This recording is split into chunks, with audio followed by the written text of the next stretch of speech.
Què tal, amics meus? Espero que us trobeu tots molt bé de salut. Soc el Santi Requesens. I aquest vídeo és una mica una continuació d'un article econòmic que vaig escriure el passat 30 de març. El tinc publicat al meu Facebook, sota el nom Santiago Requesens. I per fer-vos una miqueta 5 cèntims parlàvem de la crítica situació de l'economia espanyola, del deute que té, dels interessos que està pagant ja absolutament descomunals i de l'espasa de Damocles, la bomba de rellotgeria que suposarà per Espanya, que si acaba havent una miqueta d'inflació que el Banc Central Europeu es vegi obligat a pujar tipus d'interès. Això faria ja que Espanya no pogués ni tan sols pagar els interessos del seu deute i segons com obligaria la Unió Europea a acabar intervenint en les finances d'Espanya. També en aquest article parlàvem de la possibilitat, no ho sé, de que la manera que tingui la Unió Europea d'intervenir a Espanya sigui obligant-la a confederar-se. I en aquest vídeo parlarem una miqueta de què és una confederació, pros, cons, de quina manera se'n beneficia Espanya i Catalunya, i bueno, resoldre una miqueta tots els dubtes que puguem tenir. Jo em baso, per parlar de totes aquestes coses, evidentment no tinc cap bola de vidre, no sé el que es cou a la Moncloa, encara sé menys el que es cou a Brussel·les, però bueno, em baso una miqueta amb els meus propis coneixements d'economia i tot el que he anat picotejant d'economistes que en saben moltíssim més que jo, com pot ser doncs, el doctor Xavier Salamartín, el doctor Santiago Niño Becerra i un economista molt popular a les xarxes que es diu Jordi Masfont, que és el que ja fa molt temps que està insistint amb la possibilitat aquesta de que al final Espanya s'hagi d'acabar confederant. Segons ell diu que tot això està ja pactat. Està ja pactat a les altes esferes, el que passa és que de moment no interessa que se sàpiga. Bé, ja ho veurem. Jo de moment començo per lo que jo sé, per les dades que tinc a la mà. Com ja sabem, el deute espanyol va creixent cada vegada més i més, per tant els tipus d'interès cada vegada van creixent més, arribarà un moment en què Espanya no els podrà pagar i si Espanya entra en bancarrota oficial, perquè ja està en bancarrota, encara que no es reconegui, pot afectar greument a l'estabilitat de l'economia de tota la Unió Europea. Així que hem de tenir tots molt clar que Brussel·les tard o d'hora acabarà venint a Madrid amb els homes de negre a posar firmers a qui sigui el que porti les finances d'Espanya en aquell moment. Com ho pot fer? N'hi ha que diu que Brussel·les no farà res, que deixarà que Espanya segueixi endeutant perquè és massa grossa per caure, per no molestar, no sé.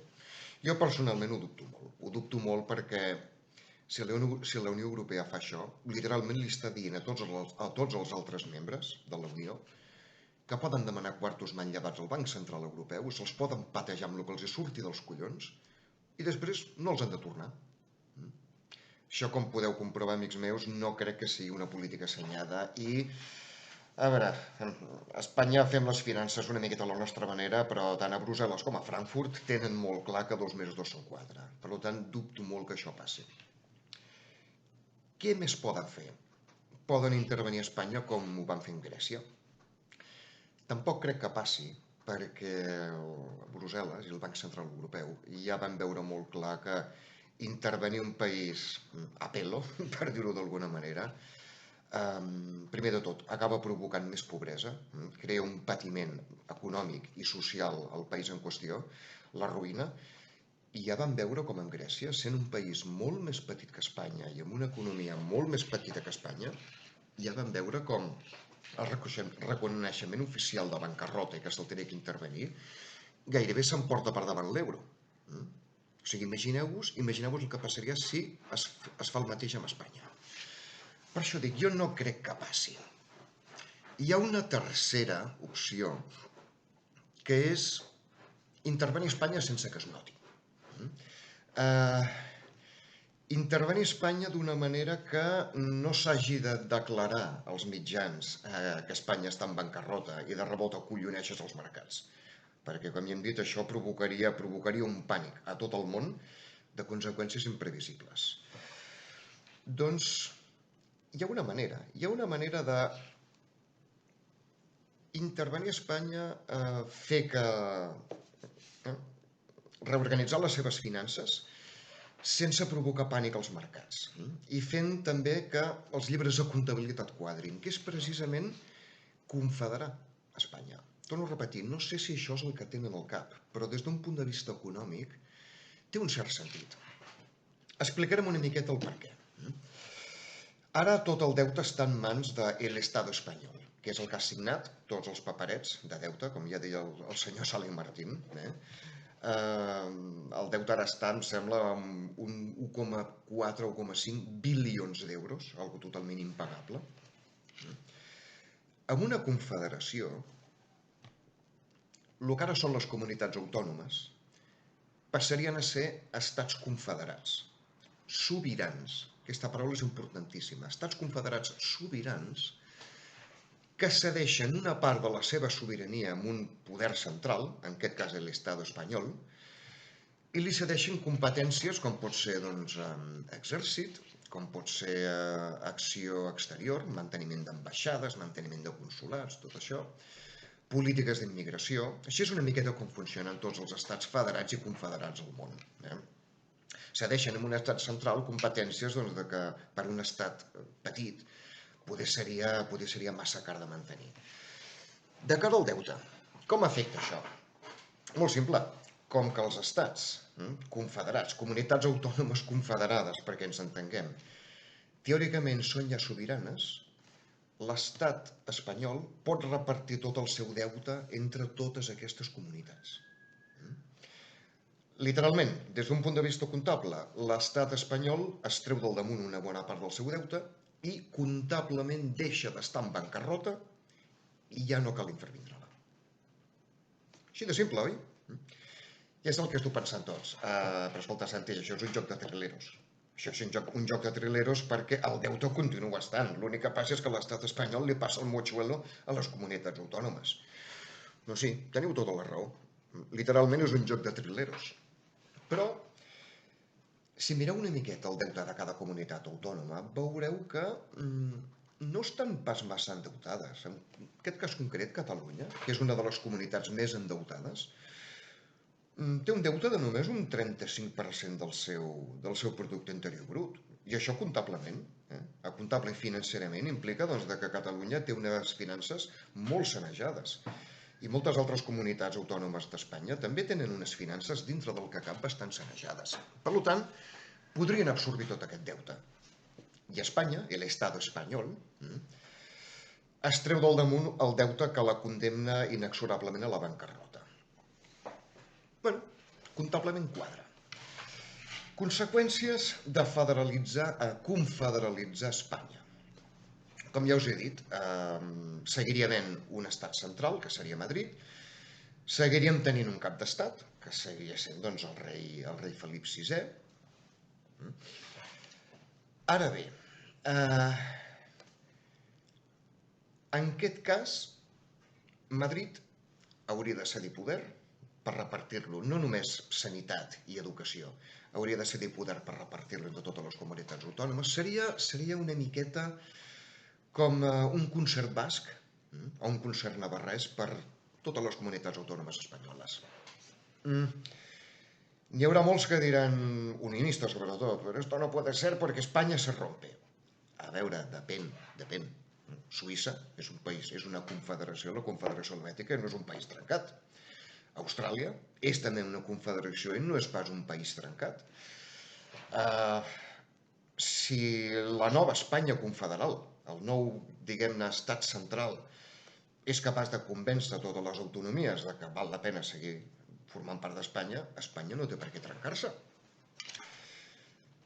Molts independentistes també em direu el mateix. Però escolta, Santi, això és más de lo mismo. Això és más de lo mismo, cambiarlo todo, venderlo de gran reforma para que no cambie nada. No us ho penseu. En un estat confederal, Catalunya, com a estat confederal, primer de tot, ja és estat. Tot el confederal que vulgueu, però ja és estat, cosa que ara no és. En una confederació, Catalunya, legalment, pot construir totes les estructures d'estat que li doni la gana, i Madrid no li pot dir res. Eh, amb una confederació, Catalunya i totes les altres comunitats autònomes recaptarien els seus propis impostos, com passa ara amb Euskadi i amb Navarra, i enviarien una part d'aquests impostos a Madrid perquè Madrid, l'Estado central, per dir-ho d'una manera, doncs, pugui pagar exèrcit, pugui pagar cònsols, pugui pagar, bueno, les competències que pugui tenir. Pugui pagar el rei, també, però d'això ja en parlarem més endavant. Què vull dir amb això? Que amb una confederació Catalunya pot gestionar els seus propis impostos. A mi em fa molta gràcia això que s'ha parlat tant de la fuga d'empreses. Oh, és que no sé què, Catalunya i tal i qual, totes les empreses marxen. Amics meus, amb una confederació, Catalunya tindria total llibertat per impost que afecta les empreses, impost de societats, que em sembla que està en un 30 i pico per cent.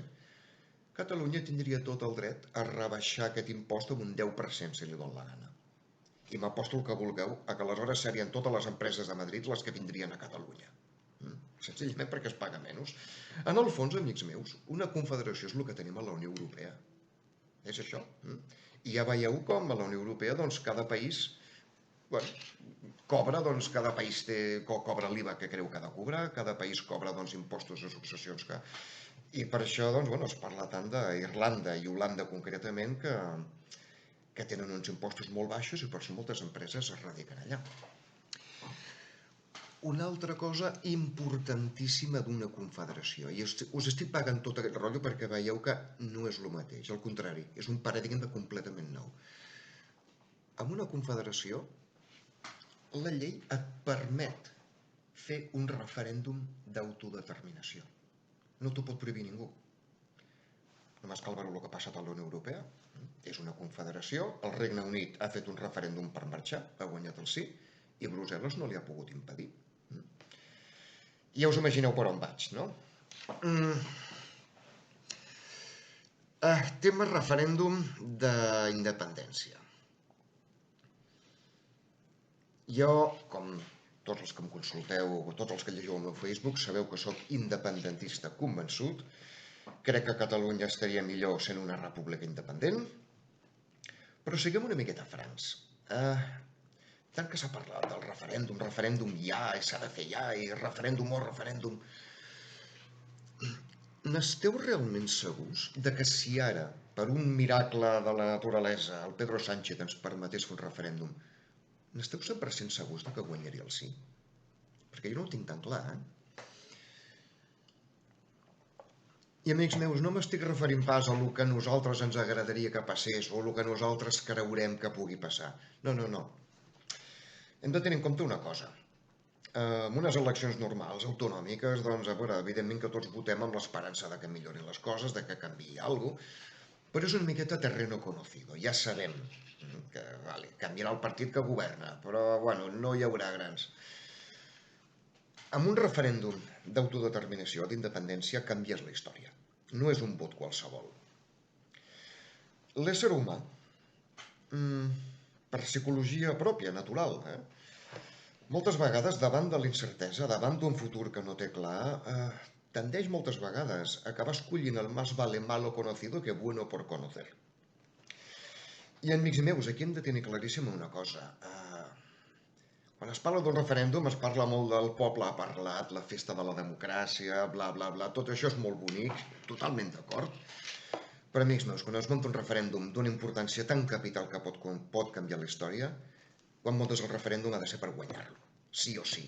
No pot ser ajustat, no. Has de tenir claríssim que el guanyaràs. Primer de tot perquè si no fas el ridícul. I segon perquè engegues... no pots anar muntant referèndums contínuament. A Escòcia han tingut ara la increïble sort del Brexit.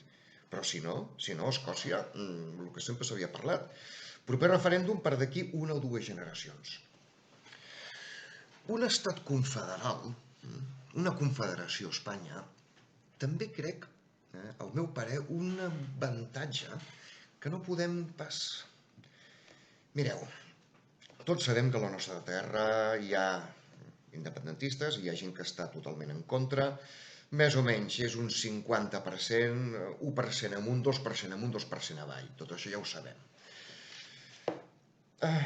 A mi em dol molt el que he vist en aquests últims anys de que a veure, les emocions ens han fet una miqueta dir doncs, de que, ostres, de que el que no vol la independència de Catalunya escolta, o és un fatxa, o és un espanyolista, o és un...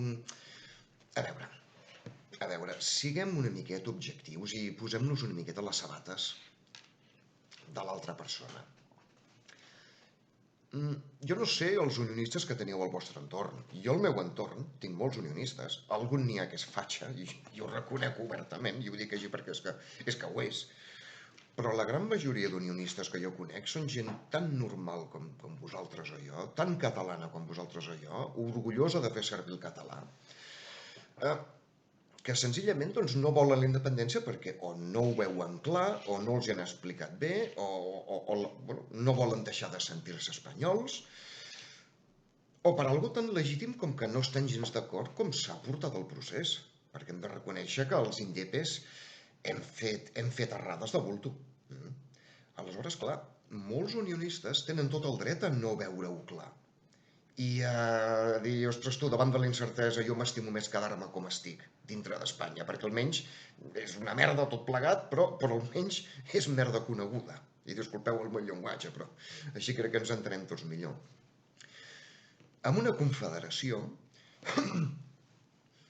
Catalunya literalment ja podria actuar com a país independent. L'únic amb el que no tindria independència és en hauria de seguir enviant quartos a Madrid, menys, si Déu vol, per pagar doncs, les estructures d'estat comuns a tot Espanya. Evidentment que el que és l'exèrcit, i hem parlat abans, no, acció exterior, tot això, doncs, Catalunya doncs, dependria de Madrid, però amb tot el més Catalunya es podria comportar ja com un país independent. I durant uns anyets crec que seria una forma molt encertada de demostrar als que encara tenen por. Ostres, però Catalunya sola pel seu compte no pot tirar endavant.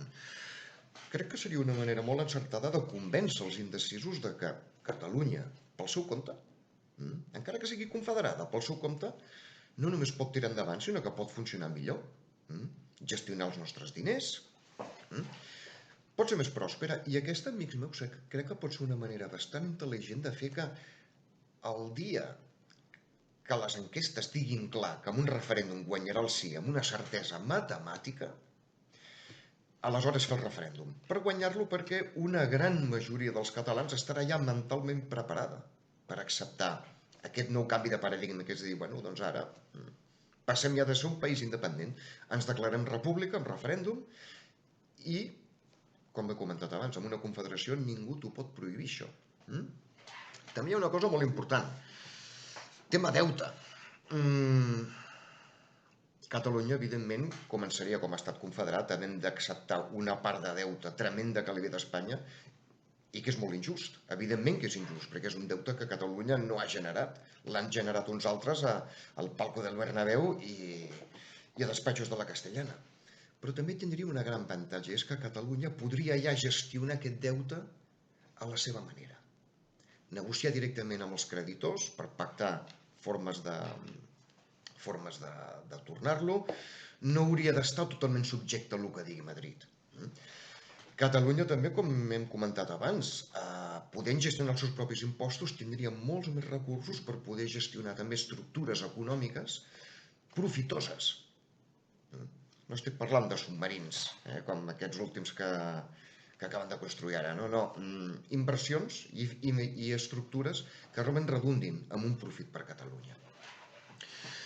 Amics meus, no us vull convèncer de les bondats o problemes d'una confederació, més que res us estic posant sobre el tapete què hi hauria i què no hi hauria.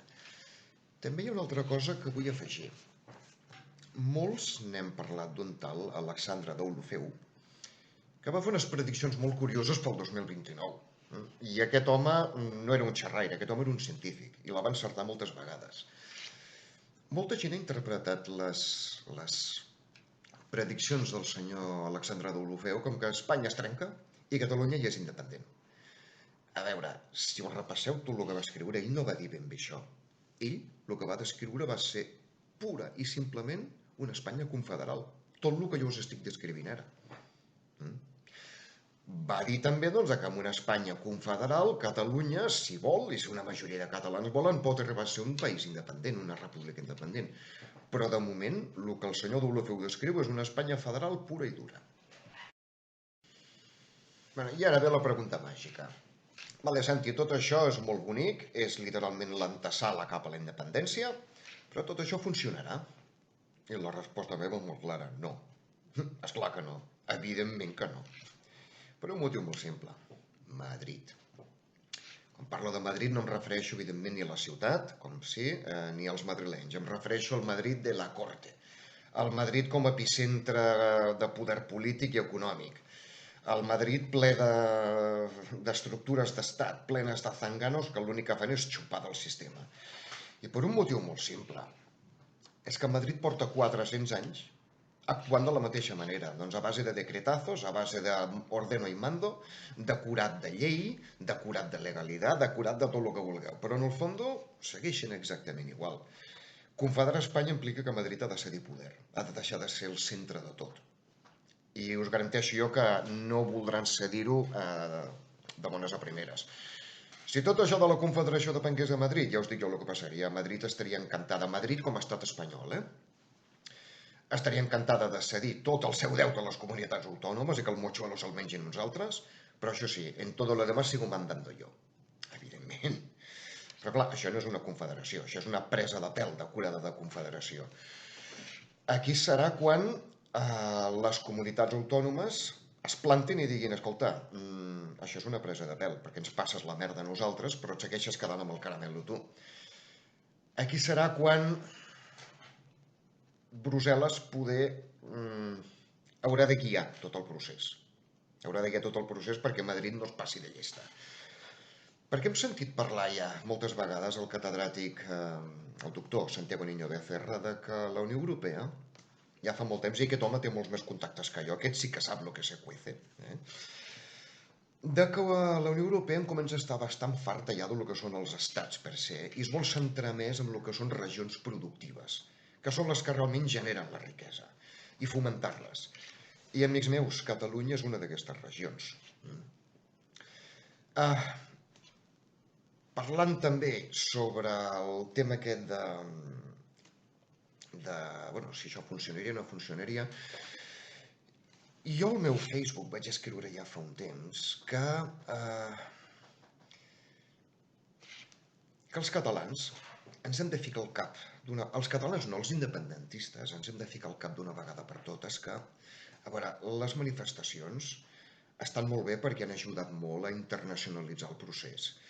Tot el que està fent doncs, l'advocat Boye i els advocats d'altres presos polítics també estan anant molt bé perquè la credibilitat d'Espanya és una miqueta gota malaia, s'està minant cada vegada més. Però al final, amics meus, això m'ho van dir dos cònsols, amics meus, de dos països que no diré, que m'ho van dir molt clar, a veure, sentir els indepes us heu de ficar al cap d'una punyetera vegada per totes com funciona la política internacional, com funcionen els pactes. O sigui, això no es tracta ja de pit i collons. Això es tracta de ser astut, de calcular els pros i cons, d'escollir les batalles que pots guanyar i les que no pots guanyar i aprofitar les finestres d'oportunitat que se't presentin. Nosaltres hem aconseguit alguna molt important, que ha estat superar el 50% de vot social. Ja ho sabem que a Madrid, encara que el 99% de vot sigui indepe, diran que la Constitució no lo permite, bla, bla, bla, bla, bla. Però no ens confonguem. Això és el que em van dir aquests dos cònsols. Escolta, com voleu que Europa us faci cas si ni tan sols sou majoria social? Quan ho sigueu ja veurem què passarà. Però és que ara per ara ni tan sols arribeu al 50%. Què voleu que faci Brussel·les? Per Brussel·les sou més un problema que una altra cosa. Bé, aquestes últimes eleccions ja s'ha aconseguit un 52% de vot social. Pot semblar poca cosa, però cada vegada anirà creixent. Més i més. I, amics meus, al final, no oblidem que Espanya segueix sent un país molt important de la Unió Europea i Brussel·les només acceptarà la independència de Catalunya amb dos supòsits. Un d'ells, que realment vegi que li convé, que li convé una Catalunya independent, perquè realment genera, o una altra cosa és que no li quedi més remei que acceptar-la. I ara tenim el tema d'Escòcia, perquè si Escòcia guanyen els independentistes, a veure els propers processos que vindran, perquè poden ser una finestra, poden crear un precedent molt important per Catalunya. I, amics meus, us vull recomanar també una lectura que vaig publicar al meu Facebook el 22 de febrer, que és una contra de l'avantguàrdia. Si no voleu entrar al meu Facebook i voleu entrar directament a l'hemeroteca de l'avantguàrdia, es va fer exactament el 22 d'abril de l'any 2018. Era una entrevista al que en aquells moments era l'ex-ministre d'Exteriors de Montenegro, la República Independent de Montenegro, on explicava una miqueta tot el procés d'independència, a què van haver de renunciar, a què no van voler renunciar, els pactes als que van haver d'arribar amb la Unió Europea. I el titular és molt fort, com si diguéssim, no? Literalment, Montenegro és avui independent perquè vam saber ser radicalment pacients. No vull comparar la situació de Montenegro amb la de Catalunya, però jo us recomano aquesta lectura perquè realment és un exercici brillant d'objectivitat política, de saber com funciona la política internacional, de saber aprofitar les teves fortaleses i de saber gestionar les teves debilitats. Crec que val la pena. Amics meus, tallo el rotllo aquí, torno a repetir, no us volia convèncer, només us volia explicar una miqueta el que pot ser, que ens porti el futur. I si al final resulta que és veritat que la Unió Europea té al cap això de confederar Espanya per una cosa simplement financera, per no haver d'intervenir Espanya o que les finances d'Espanya no rebentin per tot arreu. Si al final es proposa això, que reflexionem bé sobre no rebutjar-ho immediatament, o independència o res. A veure, siguem freds, siguem calculadors, no siguem emocionals, perquè a vegades el camí més curt per anar d'A a B no té per què ser una línia recta. Pot ser una curva bastant gran. I aquesta entrevista a La Vanguardia ho defineix bastant bé. Amics meus, ho deixo aquí ja. Espero que, evidentment, que alguns estareu d'acord amb mi, uns altres estareu totalment en desacord. Tindreu moltes preguntes, jo també tinc moltes preguntes, perquè, torno a repetir, no sé el que es cou ni a Brussel·les ni a la Moncloa. Torno a insistir en que el que va predir el senyor Alexandre Deulofeu va ser exactament el que he descrit ara, un estat confederal. Personalment crec que la independència de Catalunya és inevitable, però crec que ho hem de fer amb una miqueta més de seny, pas a pas, i com he dit abans, aprofitant una miqueta les finestres d'oportunitat que se'ns presentin. I una confederació pot ser una finestra d'oportunitat tremenda. Amics meus, m'acomiado un altre cop desitjant-vos molt bona sort i desitjant-vos també molta salut, així que cuideu-vos. Passeu un bon dia.